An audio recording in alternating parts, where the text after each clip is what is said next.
صدای پسکوچه های ایرانه، صدای دل مردمه، صدای عشق مردمه، صدای معین عزیزی که امشب اینجا مهمون ماست.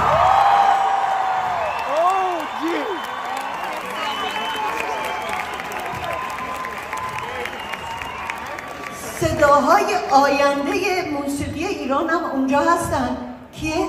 کامیاره؟ خب کاش بازم بودن.